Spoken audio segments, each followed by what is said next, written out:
Americans are capable of achieving extraordinary things when they have the freedom and opportunity to do so. This is American Potential. And here's your host, Jeff Crank. All right, well, thanks for joining us on the American Potential podcast. We've got a great episode for you today. As always, appreciate everything you do to we're just growing leaps and bounds. Like the downloads on this podcast are growing. We're excited about that. There's so much going on. Tons of reviews, over 1,000 reviews, I think, on Spotify, pretty close to 1,000 reviews, 5-star reviews, by the way, on iTunes. So thanks for doing that. Follow us on Twitter, on Facebook. And if you haven't noticed, we've gone to video format. So these podcasts are now video podcasts. You can watch them on Facebook, on YouTube. Of course, you can always listen to them on your favorite podcast platform. But we'll get right to our show today. You know, I think one of the things that people are frustrated with in politics in Washington are politicians who say one thing and then they do another. And once elected, many of our leaders seem to abandon principle. And the promises that they made to citizens when they got elected. But you know what? That isn't the case with today's guest. So on this show, we always like to highlight elected officials who truly keep their word. You know, policy champions who run on a set of core principles, and then when in office, they don't violate those principles. And I am pleased to have one of these elected officials on the show today, United States Senator Pete Ricketts of Nebraska. Senator Ricketts has been in the Senate for a very short time, but he served 2 terms as Nebraska's governor, and he kept his promises every step of the way. The Ricketts family is a household name in Middle America, but it wasn't always that way. You know, Senator Ricketts grew from very humble beginnings, and his family built an incredible business through very hard work, sacrifice, and building the American dream. And as Nebraska's governor, Pete Ricketts focused on delivering value to the taxpayers and making government more responsive to citizens. He reduced wait times at most state agencies, and being true to his word, Governor Ricketts cut taxes every year he was in office, with his largest tax cut being in his last year as governor. This was all provided for by keeping government spending under control in Nebraska and allowing the state to put more money back in the pockets of the citizens of the state. I'm honored to have the former governor of Nebraska, current United States Senator, and part owner of the Chicago Cubs, Pete Ricketts, as my guest today. Hi, Pete. How are you, Senator? I'm doing well, Jeff. Hey, you can just keep talking. You're doing a great job. I don't need to interrupt you. You're doing fine. Listen, well, thank you. I appreciate that. You know, you first of all, I want to tell folks, you've been like an advocate for Americans for Prosperity for a long time. In fact, I remember you were at a rally, the very first rally, you were holding down a stake and a hot air balloon I want you to tell that story if you can. Yeah, so that's a famous Americans for Prosperity story. We were doing the Hands Off My Healthcare tour, as I recall. Yeah. And Tim Phillips, the president, was out in Omaha, and they had a big hot air balloon to help promote it. So we're, doing our whole thing where we're trying to get grassroots activists to come in, sign up, tell them what we're doing. People were very hot about the healthcare bill. And unfortunately, well, it was nice that it rained, but it just rained a lot. And so the ground was really soft. And so we put these stakes into the ground, and the balloon was doing what balloons do. They try to go up, and the ground was so soft, it pulled one of the stakes out and it went flying. And, fortunately, nobody got hit, nobody got hurt, but we're like, uh-oh. So we had to go grab these stakes, secure them better so that they didn't pop up out of the ground. But it certainly made for a memorable rally that we had there to tell people to keep hands off our healthcare.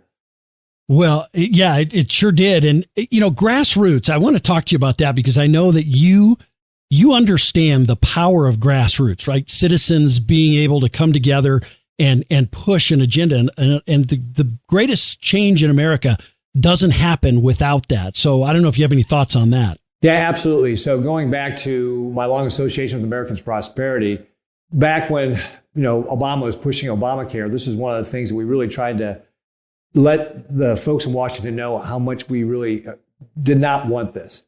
And it was just getting people together, getting them organized, getting them to show up. And while it didn't directly stop the vote on healthcare from passing, I can tell you it certainly had consequences for the politicians who did that and who supported it afterwards. Americans for Prosperity, for example, organized protests at Senator Ben Nelson's office in Omaha. Like every Tuesday, they were there, and so he was getting the message that the vote he made was a really challenging vote, and ultimately he decided not to run for another term. And I got to believe that the political grassroots activism of Americans for Prosperity played into that decision. So I think it is an important thing that the grassroots get out, get activated, call their state senator, their U.S. senator, their congressman, and let them know how they feel about this issue and that issue, because it does matter to officials when you hear from a large number of constituents on a topic. Yeah, that's right. Okay, now I've been dying to ask this question. How cool is it to own the Chicago Cubs? Is that pretty cool? It's got to be cool. It is a fun industry. Our job is to make people happy. And of course, under the Ricketts ownership, primarily my brother Tom, who's our executive chairman, he was kind of the architect of this. We were able to achieve the first World Series victory in 108 years. So that was the longest drought in professional sports in America. And, frankly, bring the same sort of things I brought to state government, which is a business approach of how to run things. That's what we did to the Cubs. Brought a business approach to running the team, which is what I did for state government. That's how I was able to get the really terrific turnaround in services that we started providing to people through state government. And that's how we got better outcomes for the Cubs to win the World Series. All right. Well, I'm going to spare you my Harry Carey impression. Did you like how I tied those two things together? I love how you did that. Yeah, you're a marketing genius. You're a marketing genius. I'm going to spare you my Harry Carey impression, just so you know. Thank you. Yeah, I will do that. But anyway, hey, thanks for all of that. I mean, I've been a Cubs fan for a long time, and a long-suffering Cubs fan until you guys brought us a world championship. And we're going to get better again. We're going to get better again. That's great. That's great. So I want to talk to you about a couple of things, but particularly, the EPA. So people understand, maybe you can talk about what is the EPA? What's it responsible for? And how important is it for the United States Congress to have oversight over the Environmental Protection Agency? Yeah, absolutely. So the Environmental Protection Agency, the EPA, is responsible for carrying out the laws that the Congress passes and the president signs with regard to environmental protection. And these are important laws. Nobody cares more about our clean air and clean water in Nebraska than we do as Nebraskans. And we want to make sure that we have an environment and a world we can pass on to the next generation and be proud of. In fact, Nebraska, according to U.S. News and World Report, has the sixth best environment in the country. Whereas the president's state of Delaware, I might point out, has the sixth worst environment in the country. But what we see out of the Environmental Protection Agency, particularly under this Biden administration and under the Obama administration before this one, was that they are overreaching on what the laws Congress passed are. So, for example, just a classic example of this is the Waters of the U.S. rule. So in the 1972 Clean Water Act, Congress gave the EPA authority to regulate navigable water. So that's a water that you can put a boat on and go someplace on, right? And to me, that says that's rivers, oceans, lakes. Those are navigable bodies. You can expect to see a ship on those things. What the EPA is now trying to do is say, well, no, that actually means roadside ditches, puddles on construction sites, farm ponds. None of those things are navigable under any sort of stretch of the word meaning, stretching the word to mean that. And that's an example of how Congress has to have the oversight to say, no, Congress writes the laws. If the president signs to become, writes a bill, president signs it becomes a law, but the EPA does not get to write laws. And that's what they're trying to do right now. They're really trying to subvert our system of divided government where we've got, checks and balances, where we have three branches of government that are responsible for very specific functions. And these bureaucrats at the EPA are really trying to stretch the meaning of what the law Congress wrote is to do things Congress did not intend them to do. Again, navigable waters was in that Clean Air Act or the Clean Water Act 50 times. Congress was very clear. The EPA is trying to go around it. And that's why we have to, remain having oversight over the EPA, because they will try to stretch what the meaning of the law is or try to subvert it entirely in this case. And it's just not right. It's not the way our system of government works. Yeah, you talked about waters of the United States. There's so many other areas where I think the EPA is overreaching. And, that's not the way our founders intended for this to work. We wanted a federal government that was responsive to the citizens that elected them. And this is really one of the real problems with all federal agencies, but I think particularly with the EPA.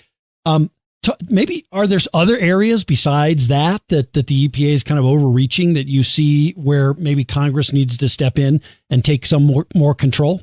Yeah, absolutely. So another rule that the EPA is putting out has to do with tailpipe emissions. And again, this is not something that they're necessarily, they're responsible for doing this, but they're doing it in a way that is a complete overreach, because what they've proposed is tailpipe emissions that would require that 2/3 of all cars sold in the United States by 2032 would be electric vehicles. Now, we all want to reduce the amount of carbon in our environment, and particularly our air, reduce greenhouse gases. But we ought to allow industry to innovate, to find those ways rather than being told what to do. And the consequence of this is nobody in the Biden administration, nobody in the White House, nobody in the EPA has actually done the math to show that we can actually achieve what they want. For example, if you were to electrify all the heavy trucks on the road, you're going to need 10% more power generation. To do it for cars, you're going to need 40% more power generation. And ironically, it takes a while to build power generation or transmission lines because the environmentalists that the EPA are kowtowing to are blocking those things. And what about rare earth elements? The fact that China is responsible for processing a large majority of those means we'd be dependent on a chief adversary we've got in this world, kind of like what we were in OPEC before we had the shale revolution here in this country. And that's a bad thing. Even the U.S. Defense Department under Biden has said that's a bad thing. So nobody's actually put pencil to paper to show how we can do this. And this is another area where Congress has to exercise oversight and say, hey, what you're doing here is not right. And really, you can go through a number of different issues where, whether it's the EPA or the Department of Labor or whatever, they're trying to push regulations that really are going to have disruptive consequences. And we as the Congress have to push back on this. Now, we may still end up in court on these things, which has happened on things like waters of the U.S. and so forth, when the EPA won't listen to us. But that's, again, why we have checks and balances in our government. We've got a legislative branch that's supposed to pass the laws, not the executive branch. And then a judicial branch which oversees when, for example, the executive branch steps out of line and we go to court. I want to do a podcast episode on this one time. I've always thought, if you just look at the price of a new pickup truck or a car, how much of that is being driven by government just sort of snapping their fingers, making this magical number, whether it's a fuel efficiency standard or, tailpipe emissions or something that the American people, I don't think truly understand that is what is driving up the cost of vehicles in the United States of America and making it really unaffordable. And these are bureaucrats in Washington who are doing this and with no thought of the impact that has on a single mom in Omaha. You're exactly right, Jeff. And that is the problem. They're just not thinking about how this impacts everyday Americans. I was just talking to a car dealer about this very issue. And he said, the biggest problem is consumers don't want that many electric vehicles. Yes, electric vehicles are out there right now, but they're really expensive. They're, like a third to 40% more expensive than a conventional vehicle. And the price will come down as we make more of them, but they're still really expensive right now. And this car dealer said, Americans just don't want that many of them. His customers are not asking for that many electric vehicles. So again, this is an area where they're not thinking about, if I'm a ordinary family and a regular car costs $46,000, and now one of these electric vehicles costs $65,000, that's a lot of money. Or I'll give you another example. It's not related to the EPA, but the rule they just decided to put on hold now, where they're going to start charging mortgage holders who had good credit scores more money and give it to people who had lower credit scores. And that is, frankly, socialism pure and simple. Sure. Yeah. But in that case, you over the lifetime of, say, a $400,000 mortgage for an average family, I saw one analyst report say that would cost $14,000. Well, that's a lot of money to a regular family. So, this is the kind of thing that is costing Americans money every time the Biden administration decides to put out a rule that they really haven't thought through, and that's just about every single one. Yeah, it is. I mean, $64,000, that's the same amount that is the average American yearly salary. Yeah. So, you would spend an entire salary on purchasing one of these vehicles. Yep, exactly. Yeah, it's crazy. And, there's a disconnect between the lifestyles too, right? I mean, you're a senator from Nebraska. I mean, I just don't see a lot of ranchers and farmers in Nebraska just rushing to buy an electric vehicle. Do you? No, and in fact, that's one of the things too. Especially, it's been a long time since I've lived in a big city, and I'm here in DC now, and that's one of the things I've really noticed is that you have a lot of people who have no idea what it's like in Nebraska. They just don't understand our way of life. For example, if you're looking on Highway 20 in Nebraska, I think between Allen and Hay Springs, it's something like 340 miles. There's no chargers. You're not going to get anything charged. Right. And a heavy truck can go about 150, 200 miles on a charge. And, well, guess what? That works okay in Lincoln and Omaha, but it doesn't get you very far across the rest of the state. So people just don't have a concept of what it's like to live in Nebraska on the East Coast here. And that really kind of distorts what they think is possible when they start talking about things like electric vehicles and about the practicality of how that works. So that is one of the things that, as a senator from Nebraska, I'm going to have to work to educate people on. But it's also just something, not only do I have to educate people, but we have to fight because there isn't the concept of why some of these rules they want to propose are just not practical for folks in the middle part of the country.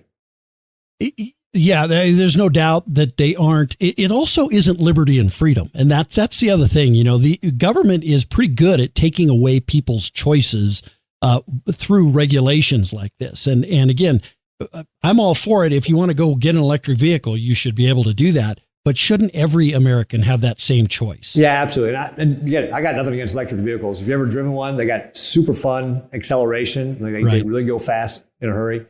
And they're quiet. I mean, they're high tech. They're cool cars. There's no doubt about it. But the point is, and actually a friend of mine told me, in America, we don't solve our problems. We innovate our way out of them. And we can only have that innovation if we're free to innovate. If the marketplace is allowed to work, if we allow people to interact, if we don't have too much regulation, we can find innovative ways to be able to take carbon out of the environment in ways that aren't disruptive. So for example, one of the things that I've been working on is trying to get higher blends of ethanol like E15, because that also reduces carbon emissions. It helps us clean up the environment. It's actually going to save consumers at the pump. Of course, it's great for our farmers and ranchers in Nebraska. But that's another way that we can be looking at it. And frankly, there's a distribution system already in place for things like ethanol or biodiesel or renewable diesel. Again, if you're talking about heavy trucks, that's a way that we can start taking down carbon emissions in a distribution system we already have. And I guess my point is we shouldn't lock ourselves into one solution. It should be an all of the above. Let the marketplace dictate innovation and see where it goes from there.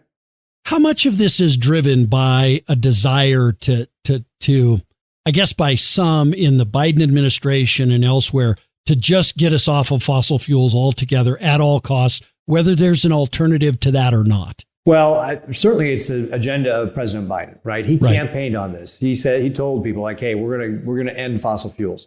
And then, of course, if you saw his State of the Union address, one of the things he said is unscripted, but this is the way he thinks, right? Is like, oh, we'll need oil for at least another 10 years, which of course is just crazy talk because we're going to need it a lot longer as we transition off of it and find other alternatives. But that's just the way he thinks. And I will tell you, it's part of this Biden agenda, or Biden administration's misplaced agenda. Certainly, dealing with what we want to do to reduce the amount of carbon in the environment is one of the things that we want to take care of as a country.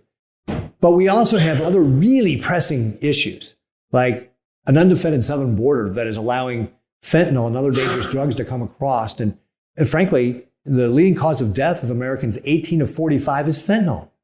In 2021, 70,000 people died of fentanyl, 106,000 died of drug overdose. If a terrorist attacked our country and killed over 100,000 people, we'd be up in arms, we'd mobilize. Yet the Biden administration does nothing. Or you think about this high inflation that we've got. And that is contributed in part by the Biden administration's agenda to destroy American energy, the fossil fuels. So it's just misplaced agendas that this administration has. And really the only thing that's driving them is what they can do on taking carbon out of the environment. And while, again, that's an important issue, that is not the only issue that we're facing here in the United States. Yeah, let me switch gears a little bit. You talked about the border. That's something that, obviously is a hot topic right now. But another one, obviously, is the debt limit. And we are hurtling towards a fiscal cliff, right? We spend more money as a government than we take in. We've done that for decades. There's no end to that in sight. And we're desperate for people in Washington to understand that and get control of spending. But the Biden administration seems sort of hell-bent on kind of using this debt limit issue, to really drive more spending. Your thoughts on where we are and Congress trying to negotiate with the president in this whole effort? Yeah, absolutely. I mean, first of all, to your point about taking care of, getting on spending, we have to start doing something. Look, every American family knows at the end of the day, you have to live within your means. And nobody wants the debt to be defaulted on. But the fact of the matter is, if you use 2019 as a baseline year, because that was the last year before the pandemic, our spending is up 54%. We went from like $4.4 trillion to the last few years have been like 6.3, 6.5. I think the president's new budget is $6.9 trillion in spending. So we're talking about a 54% increase in spending from 2019 when our population has only grown 1.8%. That's just not sustainable, right? We should be able to understand that, hey, you just can't keep spending that much more when you don't have a population that justifies it. If you look at, for example, non-defense discretionary spending, that's up 40%. So we've seen significant growth in all these different budgets, and we've got to get it under control. And what the House Republicans have proposed is eminently reasonable. They're not even going back to 2019, which is kind of where I would have started, but they started 2022 and passed a responsible budget that controls spending and raises the debt limit. And that is what the president ought to be negotiating on. We've got divided government. The American people gave the House to the Republicans. And it is the legislative branch that has the purse strings here, right? That's the way our system is designed. I know, I used to be a governor, right? I would propose a budget, but it was just a proposal. The legislature in Nebraska actually put together the budget that was voted on the floor. They took my recommendations. In fact, most of the time, they took like 95% of my recommendations. But it was what they did. And the same thing is true at the national level. Our Congress is the one who actually starts by, the president proposes a budget, but we pass a budget. And now the president needs to negotiate on the budget the House Republicans passed to come to a solution to be able to raise the debt limit and control spending. And by the way, this is not new. 7 out of the last 10 times we've had this issue, the president has had to negotiate with the Congress on what that was. Most recently, of course, President Trump had to negotiate with Nancy Pelosi. And that's how the system works. I know President Biden did not fail Civics 101. He knows this. He knows he needs to negotiate. And that's where we come up. That's where, frankly, what he needs to do as president, because he's the president, he should demonstrate that leadership, sit down with Speaker McCarthy and start negotiating. Okay, you've got a budget proposal on the table here. Where do we go from here to find something that we can pass and do the responsible thing for the American people? I wonder how much of this, too, as I look at it, it seems like the president and the Biden administration in years past when this has come up, and certainly this year as well, he's counting on the media, the mainstream media, kind of giving him cover and blaming Republicans for a default. And that's kind of the game that's being played here. And to use that as a wedge to get more spending out of a system that is just, as I said, heading towards a cliff. Do you see that as a problem, kind of the mainstream media as well, kind of feeding into this narrative and almost playing into the hands of the president? Well, certainly it has always been a challenge for us as Republicans and conservatives to be able to get our side of the story out through the mainstream media. I mean, you can look at all the different research that shows that, how biased toward the left the media is in general. And so that's always been a challenge for us. Fortunately, we have other alternatives to be able to get our, news out, kind of like this podcast, using the other sort of things the internet allows us to do, to be able to reach the American people and let them know that, hey, we've got problems here when it comes to how much we're spending. We need to get it under control, and the president needs to negotiate on this. So it's, for us as conservatives and Republicans, it's always been a challenge, and we just got to, work our way through it because our country's too important to just give up. Yeah, where do you see all this going? I mean, obviously the president his poll numbers are down. I think part of that is sort of the lack of leadership on this issue, on the border, on so many issues. But where do you see this debt limit issue and just spending in general going over the next 6 months? Well, as Senate Republicans, 43 of us signed a letter, and I know there's a couple more who are in support of it, but for one reason or another didn't sign the letter, to say we are not going to vote for cloture on a clean debt limit bill. It has to be something that is addressing the issue of spending to raise the debt limit. And what that really was sending a signal is that we support Speaker McCarthy and what the House Republicans have done. They've done their job. Now it's up to the president to do his job and sit down and negotiate where that goes. So we're going to continue to support the House Republicans and Speaker McCarthy in getting something done that's responsible for the American people, that will allow us to avoid the default on the debt and start getting the spending under control. We're not going to solve everything overnight. We spent decades getting into this problem, but we have to stop digging the hole. We have to start getting the spending under control. Yeah, we sure do. We're basically out of time, but I do want to say, we both know Brad Stevens, who's your state director. He's been a friend of mine for a long time, and I know he's been a friend and partner of yours for a long time. And, I worked on the Hill a long time ago. I was a chief of staff to a member of Congress and stuff. And I always would tell people that the thing I loved about my boss at the time was that he is in person what you see on TV. There's no difference, right? He is who he says he is. And that's everything I hear about you, too, is what a good, honorable, decent person you are.